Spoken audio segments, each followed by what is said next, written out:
Hey, everybody, quick note before we get to the podcast today, and that is that this is an Earth Day special for 2023.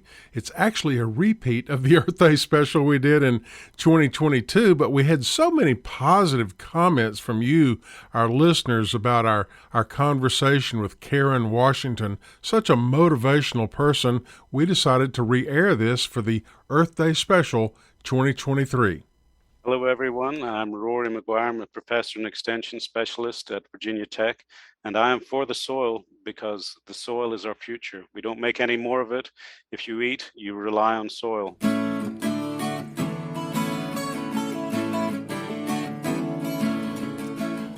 Welcome to For the Soil, a conversation. I'm your host, Jeff Ishii. Well, my goodness, we have been now doing this podcast for several months, and we have had the opportunity to have a conversation with several very interesting people over the last several months. And one of those interesting people we invited back today for an Earth Day special. Her name is Karen Washington, and she's a very inspiring person. Her life story is just so interesting, and how she got involved with agriculture and horticulture and involved in soil health. Well, I'll let her tell that story, but she is a very interesting person. Before we get started, would like to remind everyone that we have a lot of information at our website, forthesoil.org. That's the digit 4, thesoil.org. Just go to that website and you'll find lots of information. Well, let's now go to the podcast. This is a best of edition with Karen Washington, an Earth Day special with Mary Sketch, Eric Benfelt, Karen Washington, and myself.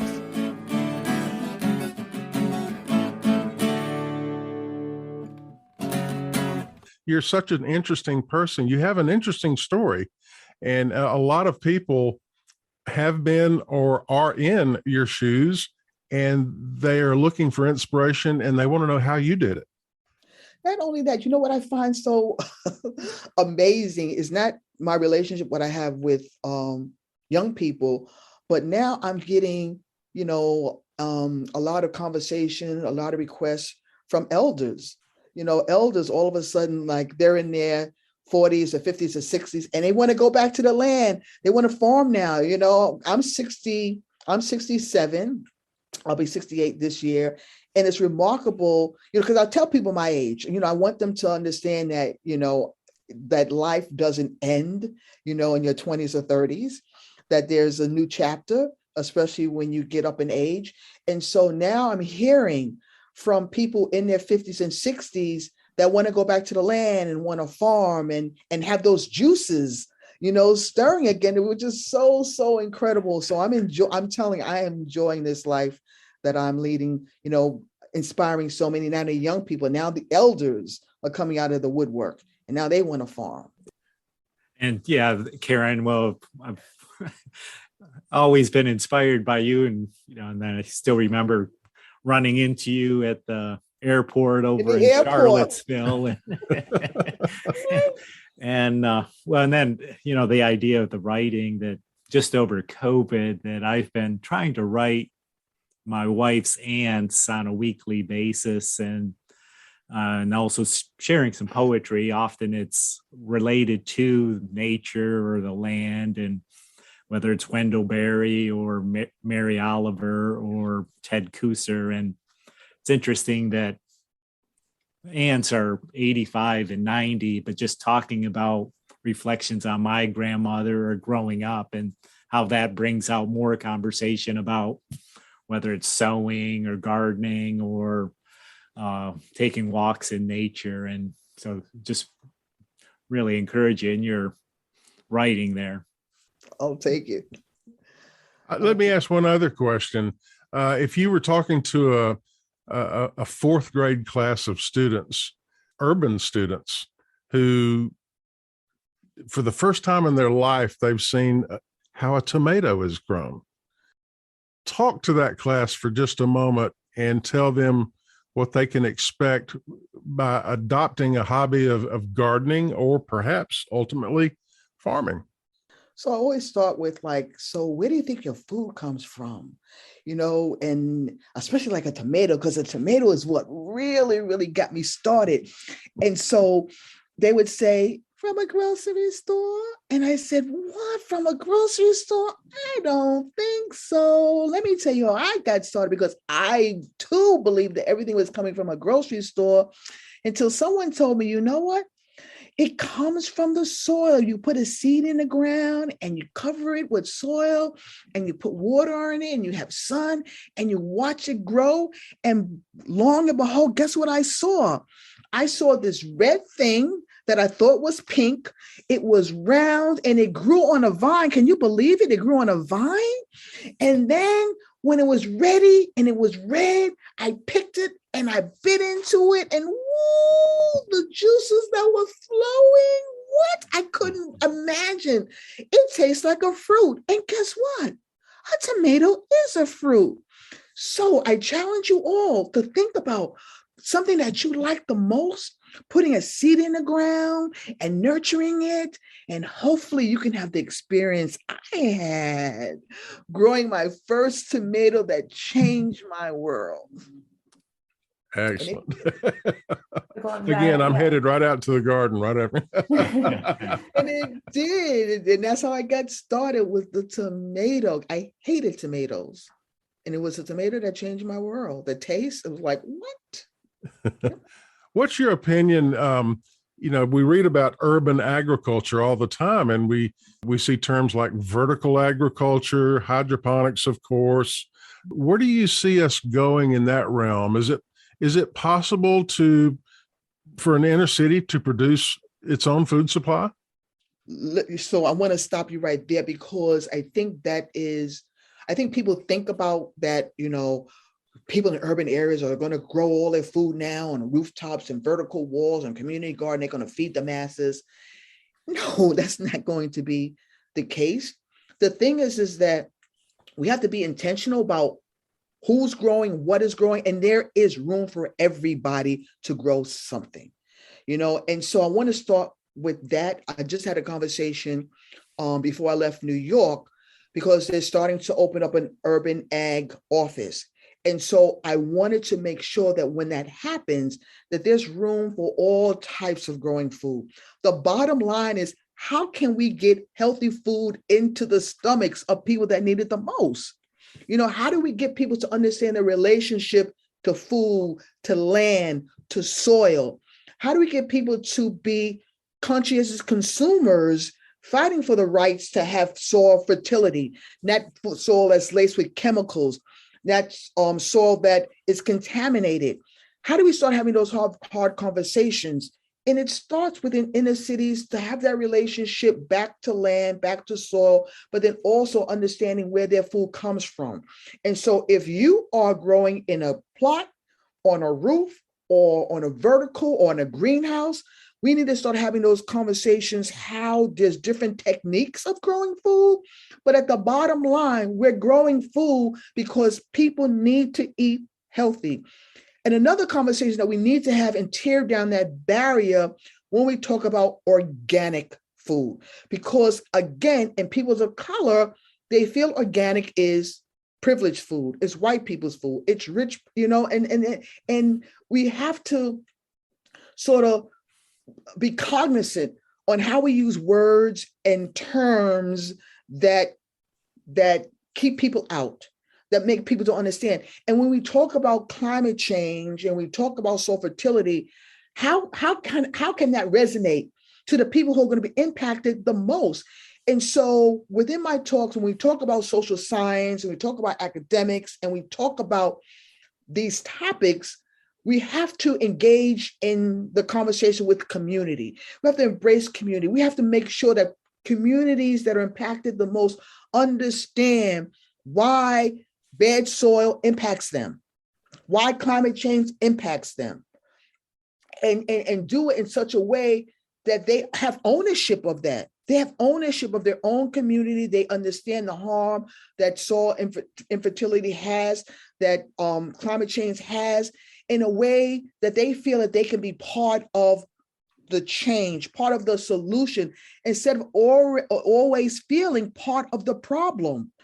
Time and time again, communities of colors are always viewed as problems. They need to be fixed. Something's wrong. Instead of embracing, like, okay, given the power to make change, how can you be part of the solution?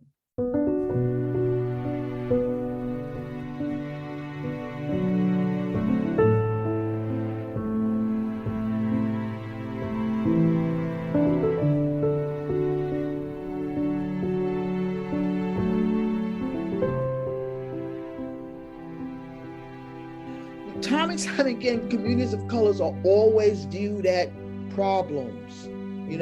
They need to be fixed. Something's wrong. Instead of embracing, like, okay, given the power to make change, how can you be part of the solution? And then how can you have social scientists and soil scientists and academics come in and to embrace communities with a different approach and a different language that's meaningful for them? And right now, to be honest with you, it is hard when you have this epidemic, this pandemic happening that is ravaging so many communities. And so you can talk about climate change, you can talk about health, where they're dealing with the virus. They're dealing with this virus. So let's sort of calm down. Let's meet people where they are. Because for me, in order to talk about soil health and environmental justice, I have to say that in order to fight this disease, eating healthy is being healthy. And so understanding that what you're putting in your body can help stem the tide to fight this virus, it starts with having those hard conversations about eating healthy. And then sort of talking about, what does that look like, eating healthy? Where are you getting your food? Are you growing your food? Are you asking questions when you go to the grocery store? Are you seeing food that, that doesn't look healthy? Should you be eating it? Are you asking questions? So that's where I'm coming from. And that's where I'm coming from, not only as a farmer, but also as a community person, and understanding how soil and how food has impacted my community. Mary, do you have any other questions?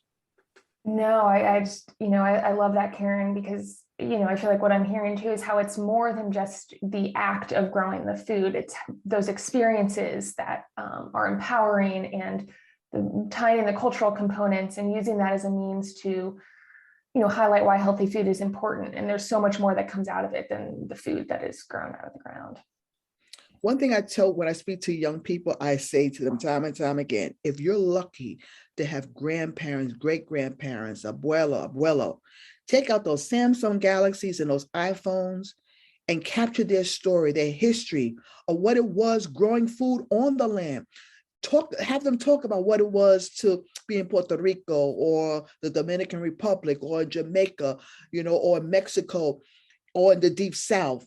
And have them talk about what it was where they got their food. They didn't go to a supermarket, and capture those stories, because it's part of your history, part of who you are. Because I say to them, if you don't capture that history, 10, 20 years from now, they'll tell your family never got food from the land. Everything came from a grocery store. And Karen, you've been recognized for your leadership in environmental issues, food system issues, and I was once told that we need to increase our educational footprint as well as our leadership footprint. I'd like to hear your perspective on where you see or how we can do that. Well, the thing about it, I sit back and I hear all these iterations about, now it's regenerative agriculture and it's this agriculture. And it's like, wait a second, people have been growing food from the land for years. We never had those hard conversations around indigenous principles. We tend to co-opt things. We co-opt and we make it our own, and it's brand and it's new. And we don't sit down and listen to other people's way of farming, even if they bring in spirituality. A lot of people bring in the spirit of growing food, but yet Western society would look at it as, voodoo, and there's certain aspects of indigenous qualities that are now resonating, but yet being co-opted as something new. And we need to start to have those conversations of, stop putting your ideas of something new and listen to how people have been growing food for centuries. You know what I'm saying? We just all of a sudden just wake up and say, oh, so there's a problem with carbon.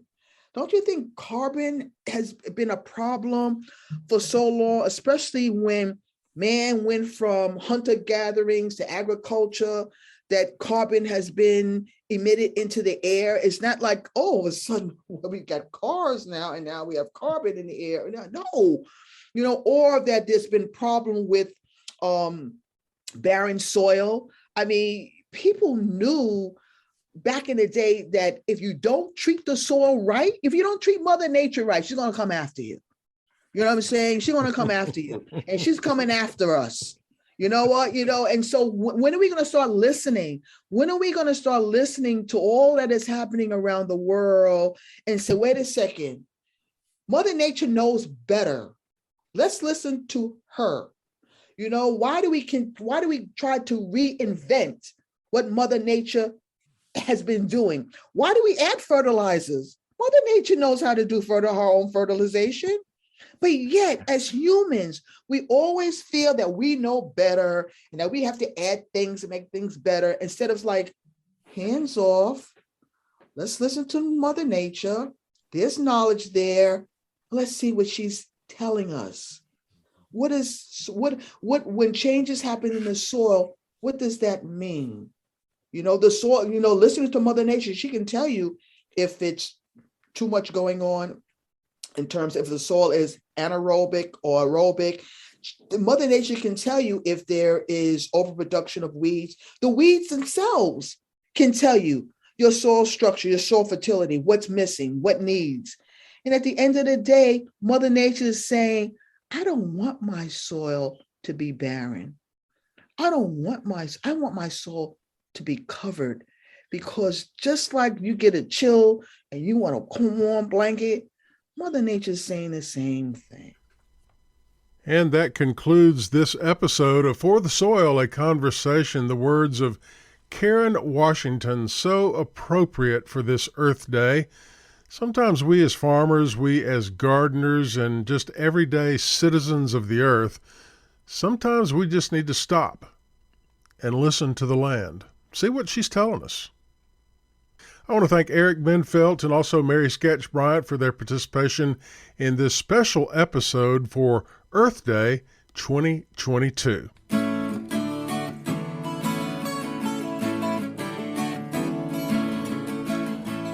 For the Soil, a Conversation is made possible with funding support from the National Fish and Wildlife Foundation and the Agua Fund. Other partners include the USDA's Natural Resources Conservation Service, Virginia Cooperative Extension, Virginia State University, Virginia Department of Conservation and Recreation, and partners of the Virginia Soil Health Coalition. Views expressed on this podcast are those of each individual guest. To download a copy of this or any other episode, visit the website forthesoil.org. That's the digit 4, thesoil.org. And if you should have a specific question about soil health, contact your local extension office, your local USDA service center, or a Soil and Water Conservation District office. Music used during today's program was provided courtesy of The Flip Charts and Coddington Bear. All rights reserved. For the Soil, a Conversation is produced by On the Farm Radio in collaboration with Virginia Tech. I'm your host, Jeff Ishii.